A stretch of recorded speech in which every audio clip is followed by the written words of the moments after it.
Hello, नमस्ते सभी को। आप सभी का जेएम क्लासेस में स्वागत है। तो हमने शास्त्रीय नृत्य के 2 पार्ट्स कर लिए थे। आज हमारा लास्ट पार्ट है, फिर शास्त्रीय नृत्य हमारा कंप्लीट हो जाएगा, फिर कोई और नेक्स्ट टॉपिक देखेंगे। तो कल हमने कहाँ तक कर लिया था? मोहिनीअट्टम हो गया था, कथक हो गया था।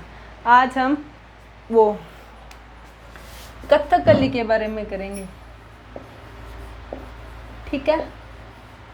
कथकली कहाँ का नृत्य है? केरल राज्य का है, ठीक है। तो कथकली स्टार्ट करते हैं। सबसे पहले बात आती है कि कथकली में क्या होता है। तो ये जो कथकली है ये स्टार्टिंग में पुरुषों द्वारा किया जाता था, यानी कि ये पहले महिलाएं नहीं करती थी।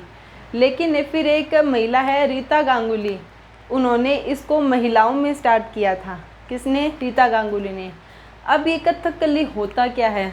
इसमें जो तांडव रूप है वो दिखाया गया है। जैसे कि मोहिनीअट्टम में तो कोमलता का प्रतीक है, वैसे जो ये कथकली है ये तांडव रूप, रौद्र रूप को दिखाता है। तो ठीक है, तो कथकली करते हैं, तांडव रूप को दिखाता है या रौद्र रूप।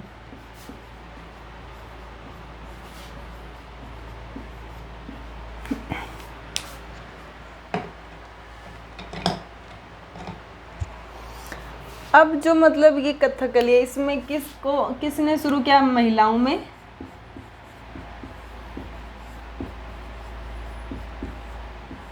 महिलाओं में किसने? रीता गांगुली ने।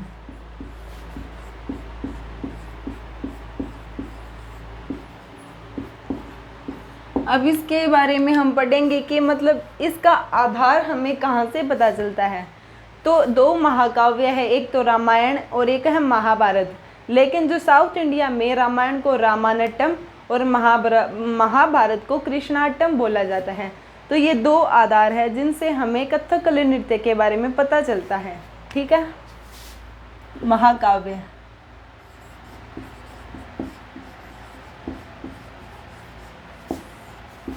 क्या है? रामायणट्टम,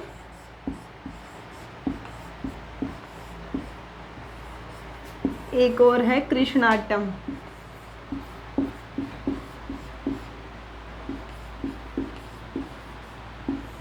तो ये 2 महाकाव्य हमको ध्यान में रखने हैं।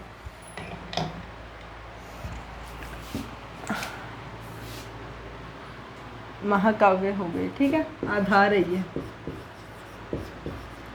अब जो ये नृत्य है कथकली, इसकी विशेषता क्या होती है? इसमें आँखों और भौहों का संचालन मुख्य भूमिका होती है। भौहें मतलब आईब्रोज, इनमें जो संचालन होता है इनका वो मुख्य भूमिका है। और दूसरा कि इसमें चेहरे पर 3 रंगों की प्रधानता होती है। कौन कौन से हैं? हरा, लाल और काला। जो हरा रंग है वो अच्छाई और दिव्यता का प्रतीक माना जाता है, और जो काला और लाल रंग है वो दुष्टता या बुराई का प्रतीक माना जाता है। तो इसमें जो इस नृत्य की वो थीम है वो है अच्छाई की बुराई पर जीत, ठीक है। आंखों और भौहों का संचालन।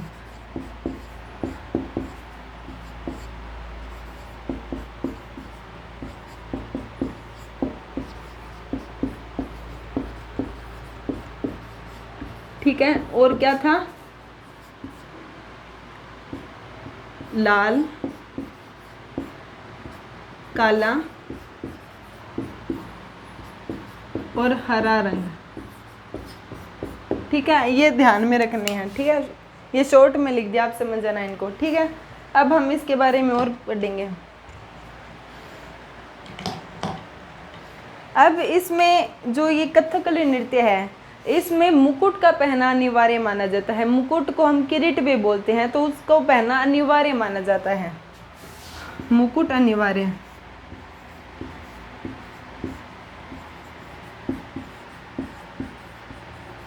मुकुट को अन्य किरीट भी बोलते हैं। अब क्या है कि इसको पुनर्जीवित करने का श्रेय किसको जाता है? तो 2 व्यक्ति हैं, एक तो वी नारायणन और एक है गुरु गोपीनाथ। तो 2 व्यक्तियों को इसको पुनर्जीवित करने का श्रेय जाता है। पुनः जीवित।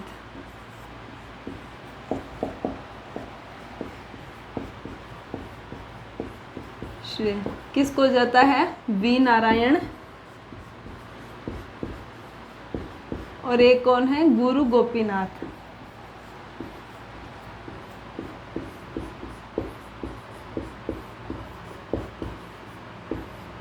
अब जो ये नृत्य है, जब इस नृत्य को स्टार्ट किया जाता है तो उससे पहले एक अभ्यास किया जाता है जिसे सेवाकली अभ्यास कहा जाता है।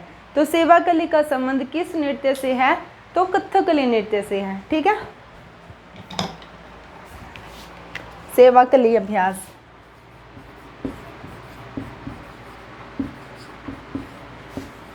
ये ध्यान में रखना, इंपॉर्टेंट है, पूछा गया है। ठीक है, सेवाकली अभ्यास।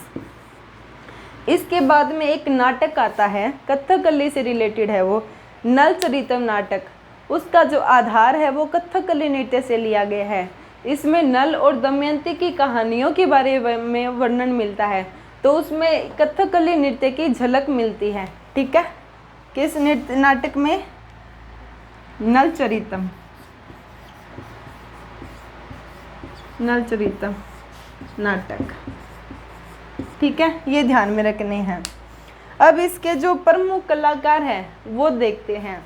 सबसे पहले तो एक नाम तो हो गया वी नारायण, दूसरा हो गया गुरु गोपीनाथ और तीसरा हो गया रीता गांगुली। ये तीन नाम तो ध्यान में रखने ही हैं।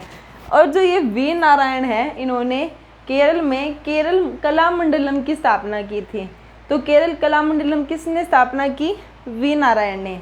एक नाम आता है मृणालिनी साराभाई, ये हमने भरतनाट्यम में भी पढ़ा था। ठीक है, तो मृणालिनी साराभाई के बारे में क्या पढ़ा था हमने? कि ये विक्रम साराभाई की पत्नी है। और क्या पढ़ा था? कि इन्होंने 1949 में अहमदाबाद में दर्पण एकेडमी ऑफ आर्ट्स की भी स्थापना की थी। तो वो नाम लिख लेते हैं। कलाकार,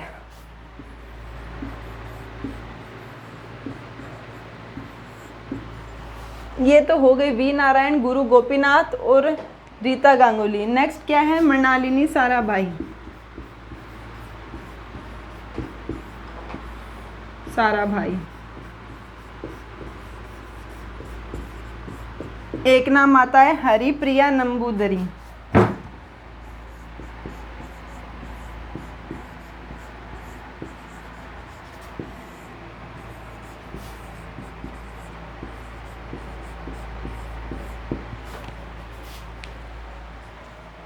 कौन?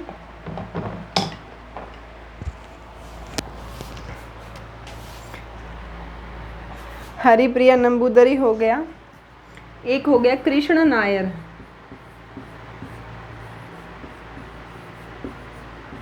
एक ये हो गया गुरु गोपीनाथ। ठीक है, एक है कृष्ण कुहरी गोपीनाथ, वो तो इसी को ही बोलते हैं। गोपीनाथ का पूरा नाम है कृष्ण कुहरी गोपीनाथ। एक है शांता राव।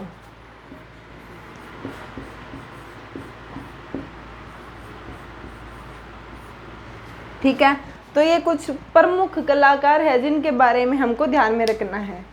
ठीक है, ये इतने हो गए। ठीक है, कथकली के बारे में ये ध्यान में रखने हैं। ठीक है, तो इसके बाद हम कथकली के बाद में हम करेंगे मणिपुरी नृत्य के बारे में।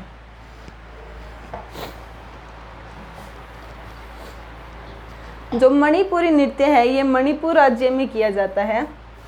और ये जो नृत्य है इसको एक सिंगल व्यक्ति नहीं करता है, मतलब ये सामूहिक रूप से किया जाता है। ठीक है, तो मणिपुरी नृत्य के बारे में क्या रखेंगे याद है कि ये सामूहिक रूप से किया जाता है। और जब ये सामूहिक रूप से किया जाता है तो मणिपुरी भाषा में इसको संकीर्तन बोला जाता है। तो क्वेश्चन पूछा हुआ है कि संकीर्तन का संबंध किस नृत्य से है? तो मणिपुरी से है। ये बहुत टाइम पूछा गया, ध्यान में रखना। ठीक है, तो संकीर्तन मणिपुरी से रिलेटेड है। और इसमें जब ये नृत्य करते हैं सामूहिक रूप से, ये अपने साथ एक छोटी ढोलक को रखते हैं जिसको मणिपुरी भाषा में पुंगिया चोलम बोला जाता है। ठीक है, और ये जो मणिपुरी नृत्य है ये राधा और कृष्ण के बारे में बताता है। उनकी रासलीला का वर्णन है मणिपुरी नृत्य में। ठीक है, और मणिपुरी भाषा में ये इस रासलीला को जोगोई बोला जाता है। ठीक है, तो जोगोई हो गया और पुंग या चोलम हो गया और संकीर्तन हो गया। इन तीनों का संबंध किस नृत्य से है? तो मणिपुरी से, मणिपुरी।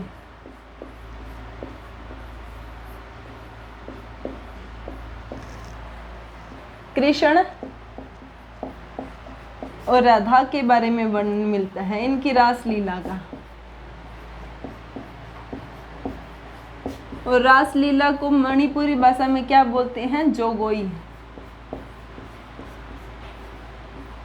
नेक्स्ट क्या पॉइंट है कि सामूहिक प्रदर्शन करते हैं। जब ये सामूहिक प्रदर्शन करते हैं तो इसको क्या बोला जाता है? संकीर्तन।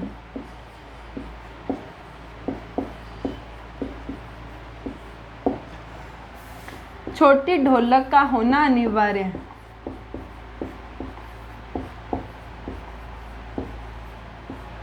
जिसे पुंग या चोलम बोला जाता है।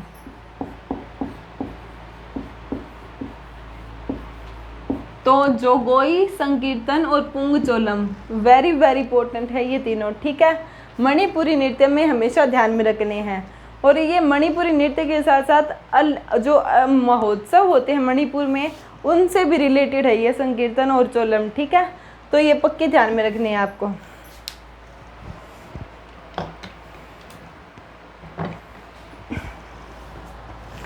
अब जो ये मणिपुरी नृत्य है, एक हमारे वो इतिहासकार में एक नाम सुना होगा, गुरु रविंद्रनाथ।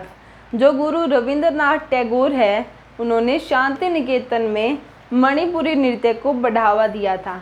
ठीक है, ये भी लिख लेते हैं। गुरु रविंद्रनाथ टैगोर कहाँ पर बढ़ावा दिया? शांति निकेतन में। शांति निकेतन कहाँ पर है? पश्चिम बंगाल।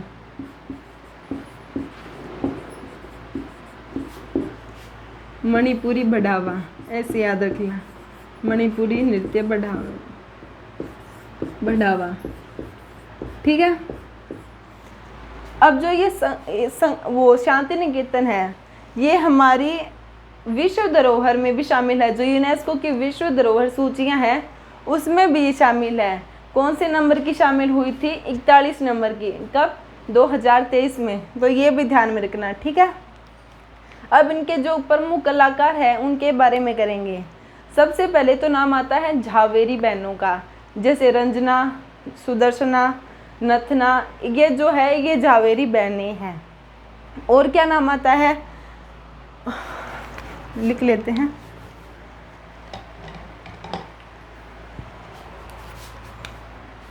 कलाकार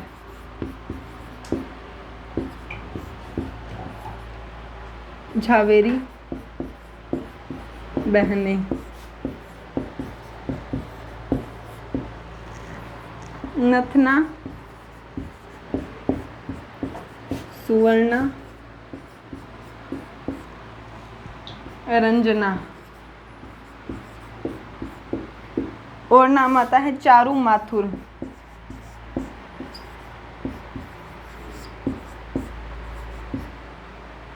गुरु विपिन सिंह।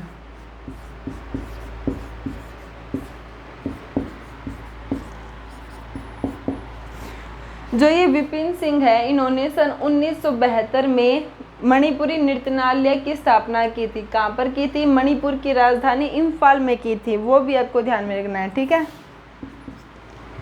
नृत्यनालय की स्थापना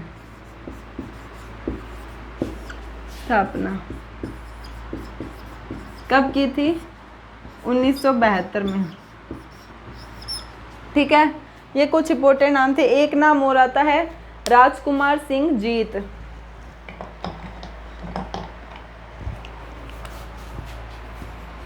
राजकुमार सिंह जीत। एक आता है नीलेश्वर मुखर्जी।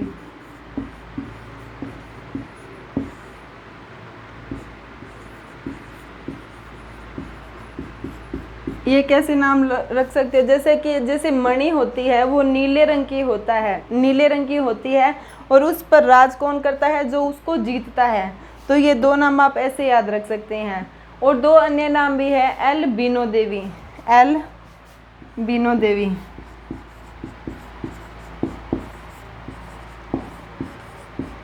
और लास्ट है बिंबावती।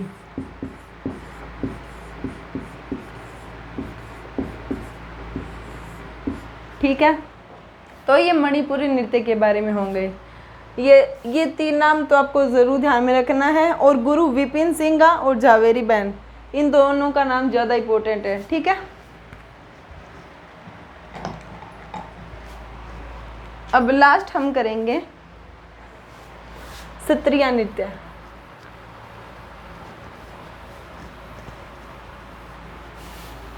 सत्रिया नृत्य सन 2000 में शामिल हुआ था और सबसे नवीनतम शास्त्रीय नृत्य माना जाता है सत्रिया को। सत्रिया किस राज्य में है, असम राज्य में है। ठीक है, और इसको शुरुआत करने का श्रेय किसको जाता है वो भी देखेंगे। तो सत्रिया नृत्य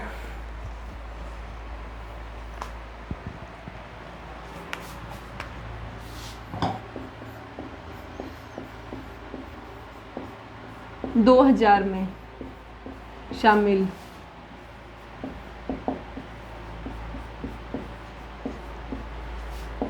नवीनतम। ठीक है, किस राज्य का है, असम।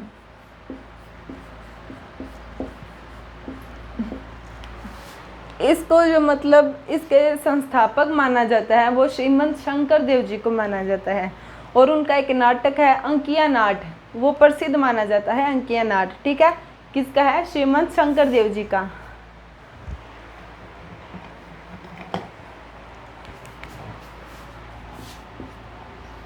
श्रेय किसका जाता है, शंकर देव।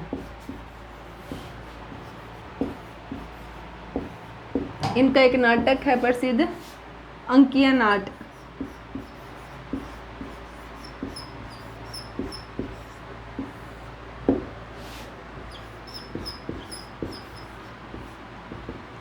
अब जो ये सत्रिया नृत्य है इसमें एक संगीत का यूज़ किया जाता है, बोरगीत संगीत का। हमने ऐसे ही एक संगीत का नाम पढ़ा था, कर्नाटक संगीत का यूज़। वो किस में किया जाता है, वो कुचिपुड़ी नृत्य में किया जाता है। तो चीज़ें रिलेट करके याद रखना इजी होता है। ठीक है, बोरगीत संगीत,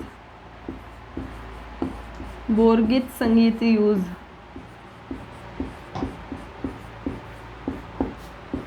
हुआ इसमें। ठीक है, और ये जो सत्रिया नृत्य है इसमें वैष्णव धर्म की प्रधानता है, वैष्णव धर्म।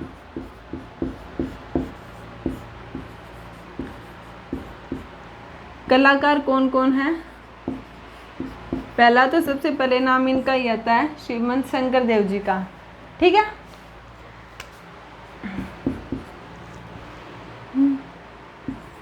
शंकर देव। एक आता है इंदिरा पी बोहरा, इंदिरा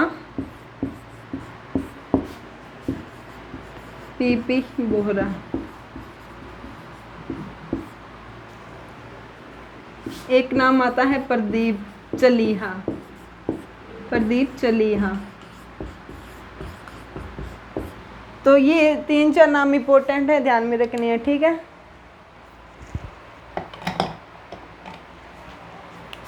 एक लास्ट इम्पोर्टेंट नाम है जतिन गोस्वामी।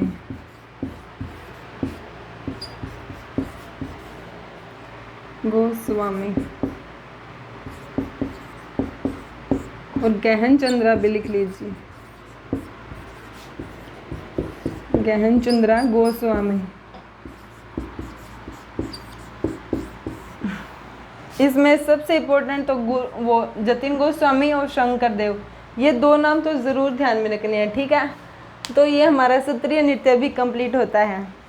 तो आज हमारे शास्त्रीय नृत्य वाला टॉपिक कंप्लीट होता है। इसमें हमने कौन कौन से नृत्य देखे थे, सबसे पहले देखा था भरतनाट्यम के बारे में, फिर हमने किया था मोहिनी, वैसे कुचिपुड़ी मान लीजिए आप, कुचिपुड़ी हो गया, फिर ओडिशा हो गया, मोहिनीअट्टम हो गया, कथकली हो गया, और मणिपुरी हो गया, सत्रिया हो गया, और कथक हो गया। तो ये 8 हमने कर लिए थे। 6 नृत्य भी हमने किया था संस्कृति मंत्रालय के अनुसार। तो ये 9 के 9 हमने कर लिए हैं। अगला टॉपिक हम विश्व धरोहर करेंगे यूनेस्को की, ठीक है। तो वो हम नेक्स्ट क्लास में करेंगे। इसकी 3 क्लासें हो गई है शास्त्रीय नृत्य के बारे में। तब तक के लिए थैंक यू, धन्यवाद। जय हिंद, जय भारत।